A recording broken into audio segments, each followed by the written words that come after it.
Hey all, Alex here at your home of the Music Deep Dive. And today we are doing a record collection update video. Today we are going to be looking at all the purchases that I made on Record Store Day 2024, which was today, April 20th, the day that I'm recording this. Now, I'm doing a two-part video because I did have some other purchases throughout March and April of this year that I also wanted to document, but I wanted to keep that as a separate video. So if you have not checked out that part already, please go ahead and do so either before you watch this video or afterwards. It doesn't really matter, but I'm really excited to kind of get into this. Record Store Day, I don't always participate because admittedly I'm not a crowds person, and if there's one thing Record Store Day is guaranteed to do, it's draw crowds. But I went again this year. I went last year as well, made a video about that. Check that out if you haven't. And this year I decided, one place that I've avoided going to on Record Store Day historically because of the whole crowd situation has been the biggest record store in the Twin Cities area, which is Electric Fetus down in Minneapolis. Electric Fetus, if you live in the Minneapolis area, or if you're visiting there and you've never been to Electric Fetus, it is absolutely worth your time. To this day, I still think it is the best selection of any record store that I've ever been to, across any city that I have been to or have visited a record store in. It's really, it's stocked with a bunch of popular artists, a bunch of local artists, more independent artists across all sorts of genres. It has a hefty CD stash as well. There's films, there's merchandise, there's all sorts of things. Electric Fetus is worth your time. Again, if it's an incentive, it was Prince's favorite record store. He actually went there for Record Store Day himself back in 2016, just I think 5 days before he died. So yeah, really special store, really popular store in the local area. Frank Turner was there. I don't know much about Frank Turner. I've not checked out his music, either when he was with the band that he was with or as a solo artist, but Frank Turner was there. He did a live impromptu show before I got there. And when I got there, he was kind of standing in the merch area, signing autographs, taking pictures with people and just kind of chatting. So it was really cool to see that. And some other local celebrities and people were milling about. So it was just a cool environment. And I'd never been to Electric Fetus before, but I really wanted to, or never been there before on Record Store Day, but I really wanted to check them out properly in this environment. So I went. It was a great time. No line to get inside the store, but certainly it was extremely busy. And I, as I expected, came away with quite a few finds. Now, there are about 9 or 10 records here and 2 CDs. I wasn't sure. Last year I had a clear agenda. There were certain Record Store Day exclusives that I really wanted to purchase going in, and I was able to get one of them ultimately. This year I didn't really have as much of a target. Evergreen by the Paper Kites is one that was on my radar, but they were sold out when I got there. So I wasn't able to get my hands on that. We'll see if I end up popping into, if I end up discovering one at some point later on. But in any case, let's just get down to it and talk about each of these albums individually. We'll start with the CDs. First off, they were selling some new, completely unused CDs for half price, presumably just to clear out their stock a little bit. And I was like, hell yeah, I'll take that. So I'm going to start with this. This is Year of the Snitch by Death Grips. This is their, at least as of right now, final studio album. I love Death Grips. I didn't get a chance to talk about them in my record collection video because I don't own any Death Grips records on vinyl. I did think about getting the Money Store during this trip, but ultimately passed. But Death Grips, they're such a fascinating band. There's a band that I think pushes boundaries in so many different ways. And unlike, say, Jack White, if you watch the March-April record collection video, the other one in this series, you know what I'm talking about. Unlike Jack White, I bought into Death Grips pretty early on, when I was first exposed to them, which was several years after they came out, but still. And Year of the Snitch is probably my second or third favorite Death Grips record, certainly behind The Money Store and maybe behind, I don't know, No Love Deep Web maybe. But to me, I think I really like the sonic ideas they were going in here, or that they were experimenting with. I think it was the best stuff they had done in a number of years. And if this does end up being the end for them, then I think it's an incredibly strong way to close out, as it were. Again, not really self-referential, not consciously a closing record, just a really strong piece of work to end a career on, which I think is all anybody can really ask for. And then I have a record that I recently heard for the first time. I'm going to hold it a little bit closer so you can make it out, but this is Souvlaki by Slowdive. This is, a lot of people know and love this album. It's one of the best known shoegaze records of all time. One of the best and most acclaimed like ambient pop albums of the 90s. And yeah, I had never heard it. I knew My Bloody Valentine's Loveless, for instance, but my familiarity with shoegaze was not massive. But I heard this recently and was floored by it. And I think it's just a combination of what they are. They strike the balance between some of the aggressive textures of shoegaze, the experimental like pedal effects, obviously, that they're doing with the guitars, with a really strong sense of songwriting. Like, I think these are really, really strong songs that if you take the shoegaze element of it out entirely, would still work. It would still work in kind of a stripped back sense. When I first heard this record, there was one track in particular. Every song on here is fantastic, but there was one track in particular, Souvlaki Space Station, that gave me goosebumps. And it takes a lot for anything to give me goosebumps in general, certainly musically. And that's a bit of a unfortunate statement to make, but it just feels like there's so much that I've heard and that I've experienced in music that it takes a lot for me to actually have that type of a physical reaction. But Souvlaki, gave it to me. That record really knocked my socks off. And yeah, fantastic front to back. As I said, I think Allison is a fantastic opener. And I think Dagger is a fantastic closer.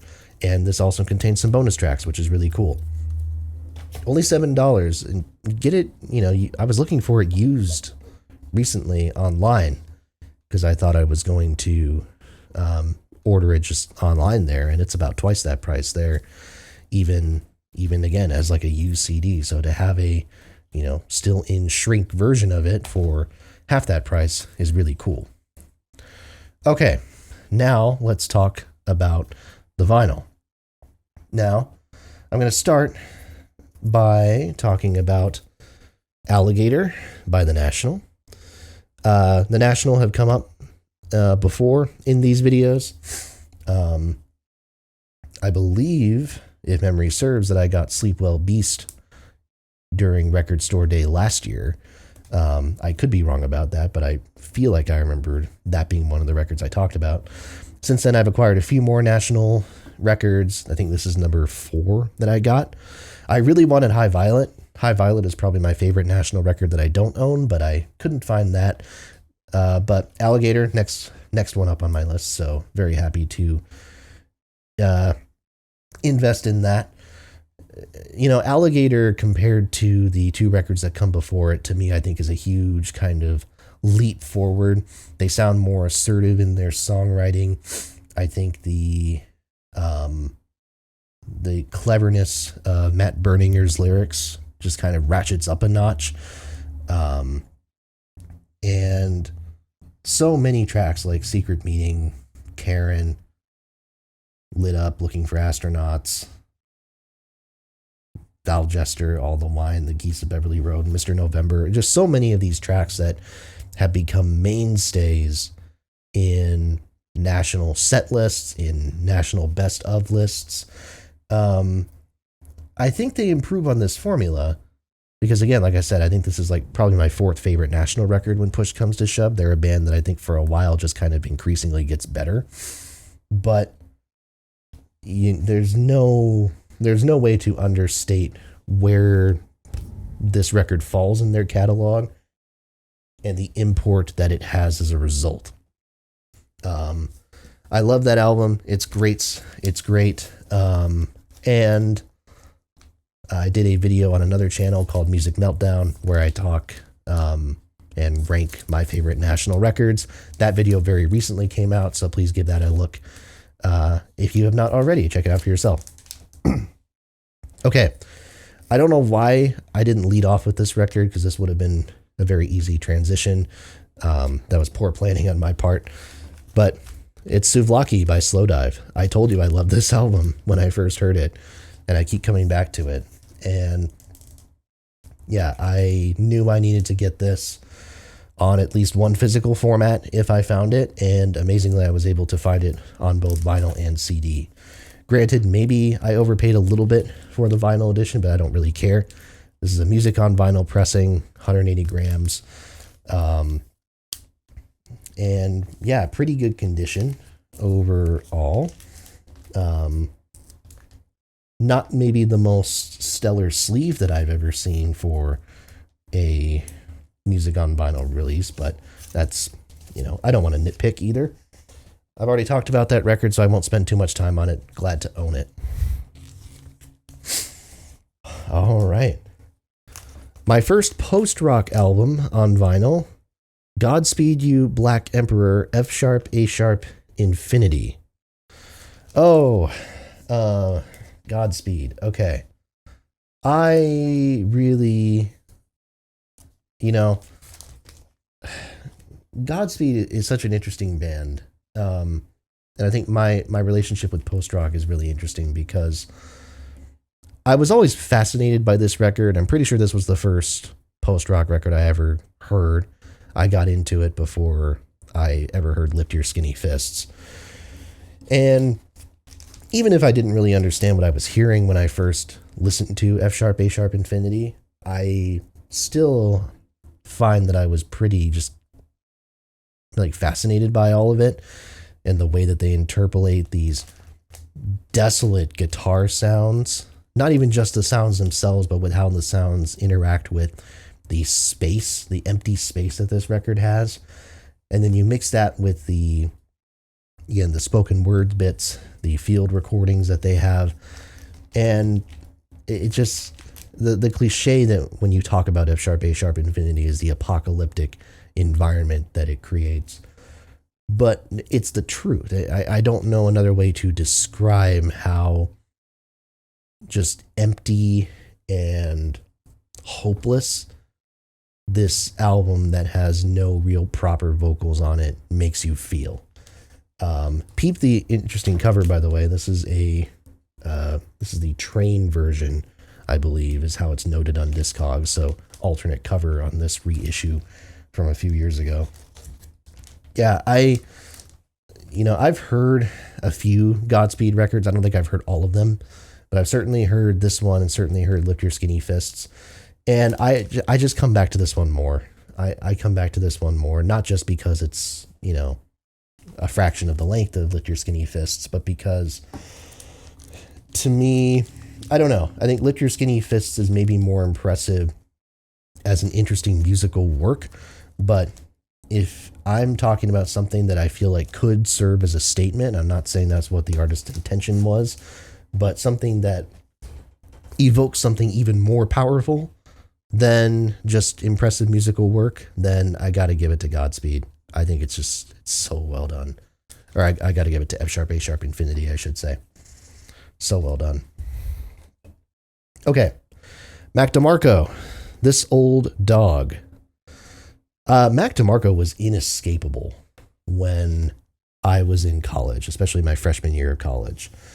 Not because he was the biggest thing in the world at the time, but he was maybe the biggest thing to a certain demographic of indie rock fans, a lot of whom happened to live in the same dormitory that I did. And so because of that, This Old Dog, which came out in early mid 2017, was a frequent topic of conversation amongst those people. And of course, it piqued my curiosity, so I had to check it out. And this record has always remained at the top of my Mac DeMarco rankings. Yes, it was the first one I heard, but I have always found myself going back to this more than I do two, more than I do another one, or any of the releases that he came out with before this. It doesn't contain necessarily my favorite Mac DeMarco song. That might be Chamber of Reflection, but it just overall, I think there is a strength to the songwriting here. Like, I think he's built on the ideas of his earlier releases and created an album that, for the most part, has really solidly constructed songs with solid structures to them, that very occasionally almost feel like they're making some sort of a statement, even though I don't necessarily think that's DeMarco's intention as an artist. But yeah, I really like this one. For the First Time is my favorite song on here, and again, it kind of goes up against Chamber of Reflection for my favorite Mac song, period. I will say, to me, he kind of falls off the map a little bit after this. I didn't like Here Comes the Cowboy, and I haven't checked out any of his releases since, because that's how big of a drop-off I found that record was. But still, happy to get some DeMarco in the collection, especially for that one. That's a record that definitely had a significant part in my musical development over time. All right. An essential record, had to get it. Miles Davis, Birth of the Cool. It's early Miles, man. It's, one of those jazz records that is going to be in most jazz appreciators' collections. So of course it was only a matter of time until I got it. And, no, this is not the type of music that Miles is going to be recording a decade later. I mean, this came out in 57, but of course these recordings came from the late 40s. But it's not the same level of like compositional strength per se. But when I think of cool jazz, right, and I think of the atmosphere that goes along with that genre description, and when I think about the quality of playing that's required to get there, it's hard not to describe Birth of the Cool as like the apex of that, And yeah, the musicianship here is really great. No people, people are going to say, no, this is not the great, either of Miles' great quintets level of good. But you have Max Roach on drums, which is phenomenal. Jerry Mulligan, who is excellent saxophone player, not quite as mainstream as some of the other saxophonists that we commonly talk about, but absolutely worth getting a bit more respect put on his name. J.J. Johnson on trombone, Lee Konitz is on here. Just really, really great stuff. And the songs as well that they record, like Venus de Milo, like Boplicity, Israel, Move. It's such a strong collection of early bop material, I suppose. And yeah, so it occupies this very unique place in the Miles discography as a compilation. But I think if you're looking to understand the history of jazz, it's an essential pickup. And frankly, I think even if you're someone who only is interested in jazz on a casual level and just wants something that they can listen to at pretty much any time without having to think too much, this record works well too. It's one of the most accessible jazz records that you will find. So yeah, really happy to own that. Okay, 4 more releases. Another jazz-related release. Now, context for this one. I did discography rankings of Frank Sinatra and Billie Holiday because I wanted to do a project that was centered around discography rankings of some under-discussed artists, specifically artists from like the 50s and 60s with larger catalogs maybe who aren't talked about as much on this section of YouTube. Now, after Billie Holiday, my next project was going to be Ella Fitzgerald. And Ella's discography I made a fair bit of headway through but I did eventually kind of have to pull the plug. I didn't have to, but I lost motivation for it. I was in the mid 60s at that point. Her best material clearly was behind her, and there was still like 20 hours of worth of material left, so I couldn't quite do it. But I'm glad that I went as far as I did, because not only did I get to appreciate both like her early singles, which I listened to as context, but also the stuff she did on, when she signed to her new record label in the mid to late 50s. I don't know why the name's escaping me at the moment, but when she started putting out the songbook LPs is what I'm trying to say. And it helped me appreciate the sheer quality of those recordings, which is gobsmacking when you think about how many she was making at that point. And we talk about Taylor Swift being productive right now. I mean, Jesus Christ, look at what Ella was doing at this point. So it gave me more appreciation for the songbook albums, and it let me listen to this one, which I've never heard before, but now is immediately in the conversation for being one of my favorite Ella records. Clap Hands, Here Comes Charlie from 1961. And it was fortunate timing because this record just got re-released on vinyl as part of the Acoustic Sounds series. So this is, entirely remastered from the original recordings, 180 gram vinyl. Very big reissue that just came out only a few weeks ago. The reason why Clap Hands, Here Comes Charlie works, and people will comment on the album art here as they will, I suppose. It's certainly a little bit disturbing when you first look at it. But the reason why this record works is that this is Ella with a smaller jazz ensemble. And you don't get that too much in the 50s and 60s. It's usually kind of larger piece groups, larger orchestras that she is working with that give her sound a real grandiosity. But, again, you know that Ella can swing when she wants to. She proves this in the 30s and 40s with her early recordings with the big bands at that point. But you just wish that she would have the opportunity to record with a smaller ensemble that allows her to really play off of these players. And Clap Hands, Here Comes Charlie really gets you that opportunity. She is doing a bunch of these classic jazz standards like Night in Tunisia, Stella by Starlight, Cry Me a River, and she is bouncing off of this ensemble, the players of which I do not have a list of them in front of me and I don't remember them offhand, but I love when true proper jazz vocalists can work in that dynamic. It's the same reason why I think Songs for Distinguished Lovers by Billie Holiday really works, right? You get to hear the singer treat their voice as a professional jazz player would treat their instrument, right? And they're bouncing off of people and they're like scatting a lot. Again, the words sometimes become secondary because again, it's all about the melodies, it's all about the figures that they're playing, and it's all about that interplay. And the prioritization of that in those smaller recordings is so much more apparent. So I love Songs for Distinguished Lovers for that reason. I love Clap Hands, Here Comes Charlie for that reason. I wasn't expecting to like it as much as I did, but yeah, one of the best Ella Fitzgerald records to me. I'm really happy to have that as part of the collection. And again, just kind of, very timely how everything worked out. Okay.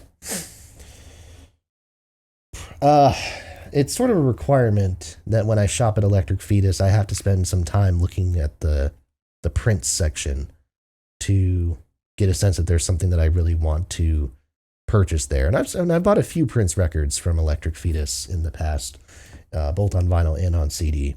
And that was the case today. And I decided to go with this. So this is the Gold Experience from 94. This is an old Record Store Day exclusive. So you see the signage there. This was from Record Store Day 2022, I believe. So a couple years ago. And the purpose of this release is that it's supposed to be a an attempt at replicating the promotional version of the Gold Experience record, which says it was released in 95 here, so I probably got the year wrong, my mistake. But when the album initially came out, there was a promotional version for it that had this more kind of anonymous artwork than the actual version did. And then there's promotional text from Prince himself on the back that you can read through.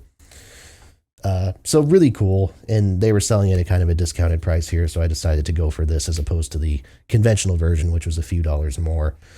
Yeah, the Gold Experience is probably the best thing that Prince did in the 90s. I think Prince's 90s work and really everything he did after the 80s gets a bit too much hate, but hard for me to argue that the Gold Experience isn't kind of on another level compared to most of what he did. Yes, I'm a defender of emancipation, but I'm not going to ask people to sit through a 3-hour record to pick out their highlights. I think front to back, as a consistent piece of work, the Gold Experience probably is the highlight for me. It's, yeah, great album. My favorite track on there, it's cliched, but probably has to be The Most Beautiful Girl in the World. It's maybe the last truly phenomenal Prince single, in my humble opinion. Okay, last two. We have one new discovery for me, and then we have one record that, again, I have coveted for a really long time and was really pleased to get. The first is a new discovery. I really kind of wanted to get a record that I hadn't heard before, because I think there's, it's not something that I really do too frequently. And, there's a rush to that, right? There's a rush to the act of purchasing something that you haven't heard because there's that anticipation of discovery. And I still haven't heard this one yet, so jury's still out, but I have zero doubt that I'm going to end up really liking it. This is Waxahachie with Tiger's Blood. Yeah, I know. This record came out a month ago, I think now, and has been extremely well acclaimed and extremely well reviewed by everybody. But I have not heard this yet. I loved Saint Cloud, however, her album from early 2020, one of my favorite records from that year, and I think 2020 was an incredibly strong year for a lot of genres of music, so that's a pretty damn high praise. I will say, I haven't heard this record, but I did hear the lead single, Right Back to It, because a bunch of people were talking about it, and I adore Right Back to It. Such a fucking good song. I might prefer that one to any track off of St. Cloud, if I'm being honest. Maybe that's a rough statement to say, but it's the truth. But yeah, I'm really excited to dig into this. I have no doubt that I'm going to really enjoy it. She was here playing in St. Paul on Friday. If I hadn't been driving back from Iowa at that point, I probably would have gone to see that. But so I'm kind of sad that I didn't go. But yeah, really excited to dig into this and see what the hype is about, and most likely agree with said hype. I think her body of work overall is extremely strong. I've heard most of her records, and she, I think, continues to just get more comfortable and improve in her songwriting, and I would not be surprised if I end up liking that one more than St. Cloud when push comes to shove. All right, so the record, this may be kind of a strange pick for a record that I have really wanted to add to my collection for a while, but hear me out. This is They Might Be Giants, and the record is The Else from 2007. This is the record that they did with the Dust Brothers producing. And this, I guess, is because I didn't even remember this coming out, but this was issued on vinyl for the first time back in September, I guess. And yeah, so I stumbled upon this in the They Might Be Giants section, and as soon as I saw it, I was like, yep, nope, we're getting that. The Else is maybe my second favorite They Might Be Giants record. And that is probably going to surprise people, because I don't think most people have it at that level. They don't have it on the level of the first four They Might Be Giants records. Maybe some of that is the production, that maybe some people see it as a mixed bag. I don't know. But I have always had an attachment to this record because it contains the first adult They Might Be Giants song that I ever was really introduced to. For context, They Might Be Giants, of course, have made a lot of children's music. They did themes for a couple of children's television shows back in the day, shows that I actually watched a bit of growing up, that my sister watched a bit growing up. So I knew some of their kids' music. But the first adult They Might Be Giants song that I was exposed to was The Mesopotamians, the final song on this record. There was a guy who I knew in college, and I have very clear memories of him. He had this blue, cylindrical Bluetooth speaker that he would bring with him when we were walking back and forth. He and I were kind of friendly at that point. And we would always go Thursday nights. I remember it well. Thursday nights were, and I think still are, trivia nights at the Student Union at the University of Minnesota. And we used to go there a lot. And, we would walk across the bridge connecting the east and the west sides of campus, and he'd have the speaker playing. And one of the songs that would come on rotation, along with stuff like Riders on the Storm by The Doors, was The Mesopotamians. And he would always sing along to it with, his other friends over there. And it was just a very strong memory and strong association that I have with that period of my life. And because I was curious about that song, I ended up listening to, a couple other songs off this album. I was listening to Flood. I think I heard Flood in full, and then I jumped to this record. It was kind of all over the place. Point is, there's that really strong connection. And when I come back to it, I still think that for the most part, this album has a lot of really strong songs. I'm Impressed as an opener, I think, is great. Climbing the Walls, The Cabin, Shadow Government, Withered Hope. My favorite song on here might be With the Dark. It's just, that's a song that goes through a bunch of different movements, I suppose you could say. It's a little bit like pseudo Baroque pop at times, with the brassier sections and things like that.